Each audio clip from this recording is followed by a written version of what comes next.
The storm arrives. The warehouse district had always been Mira's sanctuary. Between the towering metal structures and forgotten loading docks, she had built a life with her 8-year-old daughter, Zoe. They lived in an abandoned office building, making do with salvaged furniture and the warmth of each other's company. Mira worked nights cleaning buildings downtown, while Zoe attended the community school during the day. Everything changed on a Tuesday evening when the Crimson Wolves arrived. The gang had been expanding their territory, pushing out anyone who couldn't pay their protection fees. Mira had heard whispers in the neighborhood families.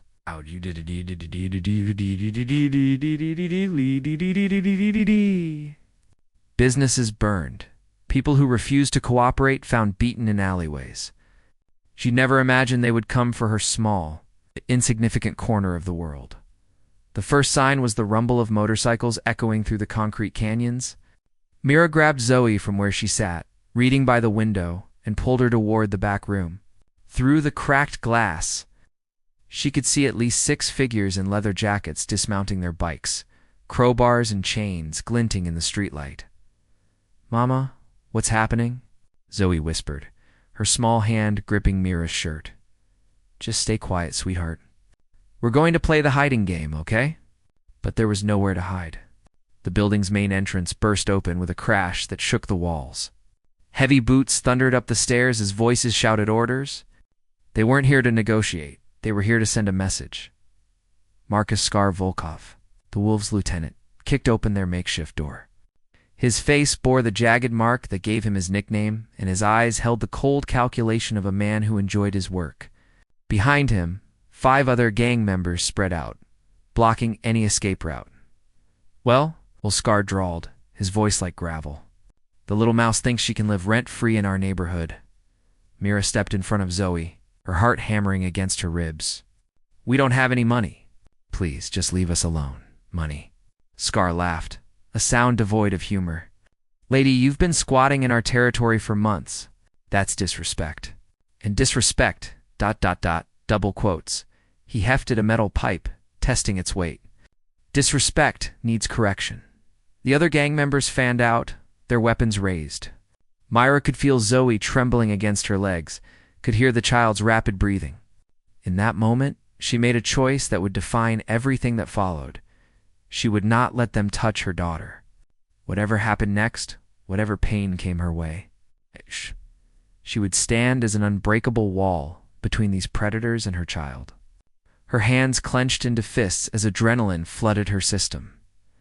"If you want to hurt someone," Mira said, her voice steadier than she felt, "you'll have to go through me first." Part 2.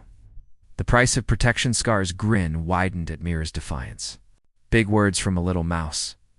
He signaled to his crew, and they began to circle like wolves around prey. Jake blocked the stairs. Tommy, watch the window. The rest of you, let's teach this lady about respect. The first blow came from a crowbar wielded by a thin man with rotted teeth. Mira saw it coming and twisted, taking the strike on her shoulder instead of her head. Pain exploded through her arm, but she stayed upright, staying between the attackers and Zoe. "Run, baby." She screamed, but there was nowhere for the child to go. The gang had positioned themselves perfectly, turning the small space into a trap. A second attacker. A woman with spider tattoos covering her neck swung a chain that caught Mira across the ribs. She gasped, tasting blood, but remained standing. Behind her, she could hear Zoe sobbing, and it gave her strength she didn't know she possessed. Scar stepped forward with his metal pipe. "Last chance, mouse. Kneel down, kiss my boots, and maybe we'll make this quick." Instead, Mira spat blood at his feet. The rage in Scar's eyes burned hotter, and he brought the pipe down toward her head. She raised her arms, taking the blow on her forearms with a crack that sent lightning through her bones. The beating began in earnest then. They came at her from all sides, fists, boots, weapons. Mira fought back with desperate fury, clawing and kicking, but she was outnumbered 6-1. Every punch she absorbed was one that didn't reach Zoe. Every kick that doubled. Her over was keeping her daughter safe for another second. Blood streamed from a cut above her eye, blurring her vision. Her lip was split, her nose likely broken, Ribs creaked with each breath, and her left arm hung useless at her side. But still, she stood, swaying like a tree in a hurricane but refusing to fall. Tough little mouse, Scar panted, wiping sweat from his forehead. But everyone breaks eventually. He raised the pipe again, this time aiming for her knees. If he could cripple her, she couldn't shield the girl anymore. But as the weapon descended, something unexpected happened. The building's front door exploded inward, with a crash that shook dust from the ceiling. Heavy footsteps, different from the gang's, echoed up the stairwell. A voice boomed through the building, deep, authoritative, and absolutely furious. Police. Everyone on the ground now. The gang members froze, looking toward the stairs with sudden uncertainty. In that moment of distraction, Mira wrapped her one good arm around Zoe and pulled her close. But the voice that had shouted wasn't a police officer at all. The unlikely savior detective James Morrison had been walking home from his late shift when he heard the screaming. 23 years on the force had trained his ears to distinguish between different types of distress. And this sound, a woman's desperate cry mixed with a child's terrified sobs, cut through his exhaustion like a blade. He wasn't officially on duty. He wasn't in uniform. He carried only his service weapon and a lifetime of experience dealing with predators. It's like the ones he could hear stomping around the abandoned building. But James had never been able to walk away from someone in need. Even when common sense told him to call for backup first, the gang members spun toward the stairwell as his heavy boots thundered upward. Scar raised his hand, signaling silence. But it was too late. James had already assessed the situation through sound. Multiple attackers, at least one victim, confined space. The tactical part of his mind was already working. He reached the landing and took in the scene in a single sweep. A bleeding woman crouched over a terrified child surrounded by 6 gang members with weapons. The Crimson Wolves, he recognized their colors and their leader's distinctive scar. Step away from them now. James's voice carried the absolute authority of someone who had faced down killers and survived. His hand rested on his weapon, but he hadn't drawn it yet. Scar sneered, trying to regain control of the situation. This is gang business, cop. Walk away while you still can. 6 against 1 woman and a child. James stepped into the room, his presence filling the space. Real tough guys. The gang members were nervous now. What had been easy violence against defenseless victims had become a confrontation with an armed professional. Jake, the one blocking the stairs, fingered his crowbar uncertainly. You're outnumbered, old man, the spider-tattooed woman hissed. Maybe you should be the one walking away.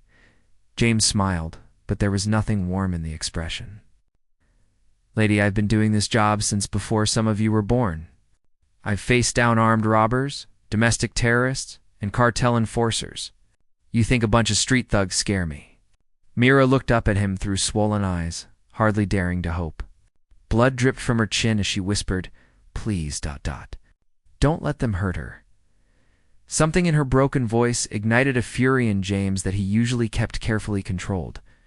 His own daughter would have been about Zoe's age, if cancer hadn't taken her 3 years ago. The protective instinct that had nowhere to go since then suddenly had a target. Scar raised his pipe. But James was already moving. 23 years of experience had taught him that sometimes you had to act first and sort out the paperwork later. His hand moved to his weapon as he positioned himself between the gang and the victims. Last warning, he said quietly. Drop the weapons and walk away, or I drop you where you stand. The standoff stretched taut as a wire. 6 criminals weighing their odds against one determined man who had nothing left to lose. When the shield breaks, the moment shattered when Jake made the mistake of raising his crowbar toward James. The detective's training kicked in instantly, weapon drawn. Stance solid, voice commanding, drop it. Now, but gang violence has its own momentum. Scar shouted, take him. And the room erupted into chaos. James fired once, the sound deafening in the enclosed space. Jake spun and went down, clutching a shoulder. The spider-tattooed woman lunged at James with her chain, forcing him to dodge sideways. In that split second of distraction, Scar saw his opportunity. Instead of attacking the armed detective, he spun toward the woman and child.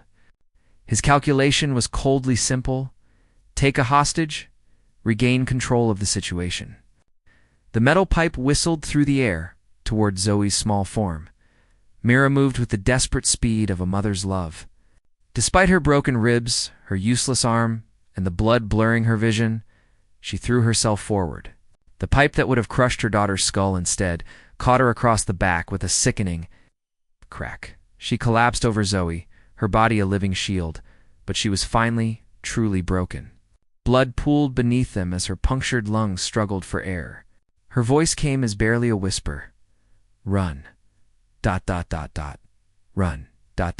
Double quotes Zoe, trapped beneath her mother's failing body, could only sob and shake her small hands. Mama, get up. Please get up. James heard the child's desperate cries and felt something snap inside him. His service weapon cracked twice more in rapid succession. 2 gang members went down hard. The Spider-Woman dropped her chain and bolted for the stairs, followed by the remaining thug. Only Scar remained, standing over his victims with the bloody pipe still in his hands. Back off, cop. Scar grabbed a handful of Mira's hair, lifting her semi-conscious form. I'll finish her right now. You're going to prison either way, James said, his weapon trained on Scar's center mass. The question is whether you walk out of here or get carried out. For a moment, the gang leader hesitated. Then he saw the determination in the detective's eyes and made his choice. He shoved Mira aside and sprinted for the window, diving through the glass in a shower of sparkling shards. James heard him hit the fire escape and disappear into the night. But his attention was already on the victims. Mira was unconscious, her breathing shallow and wet. Blood foamed at the corner of her mouth, definitely a punctured lung, possibly internal bleeding.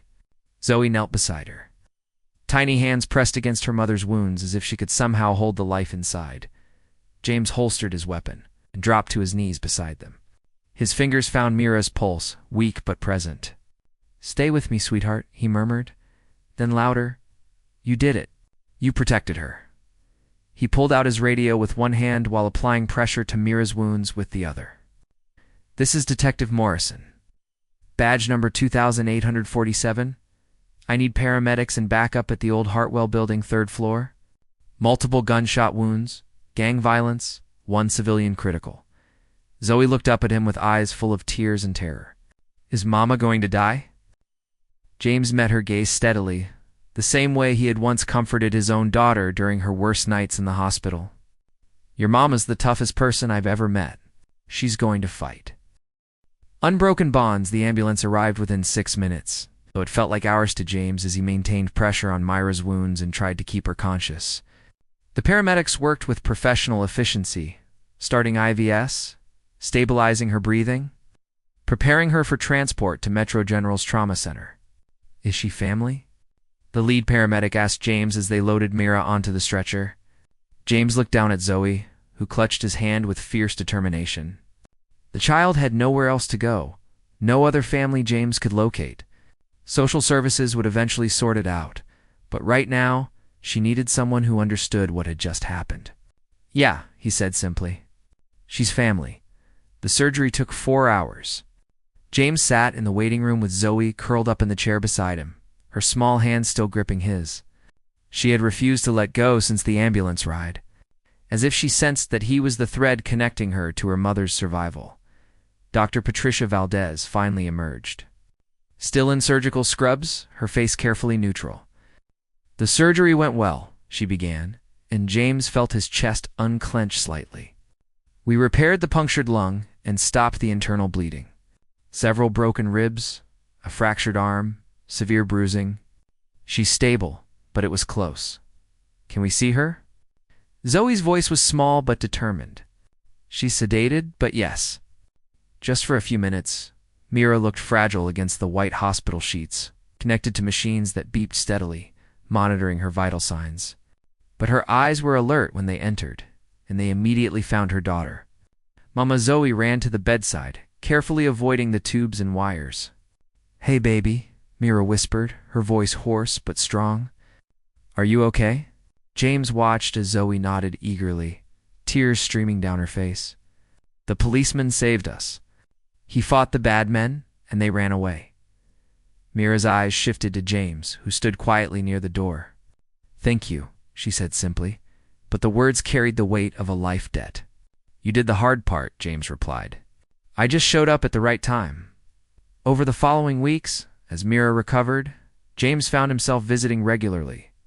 What started as checking on witnesses became something deeper. He helped Zoe with homework while her mother slept. He brought books and flowers. He listened to Mira's stories about building a life from nothing and felt his own carefully guarded heart beginning to thaw. The Crimson Wolves scattered after the warehouse incident. Scar disappeared, but the other gang members James had arrested led to larger investigations. The neighborhood began to feel safer. 3 months later, Myra returned to work with James's help, finding her a job at a community center downtown. They moved into a small apartment nearby, and James found himself part of their daily routine, helping with groceries, attending Zoe's school events, sharing quiet dinners where the conversation flowed like they'd known each other for years. On a spring evening, as they walked through the park near their new home, Zoe, skipping ahead while they followed slowly, Myra turned to James. I never asked you why, she said quietly. Why you risked everything for strangers. James watched Zoe chase pigeons, her laughter bright in the fading light. Because you reminded me what's worth protecting, he said. And because some fights are worth having, even when the odds are bad. Mira slipped her hand into his, her fingers intertwining with his calloused ones. Thank you for showing us that not all humans have forgotten how to be human. They stood together in comfortable silence.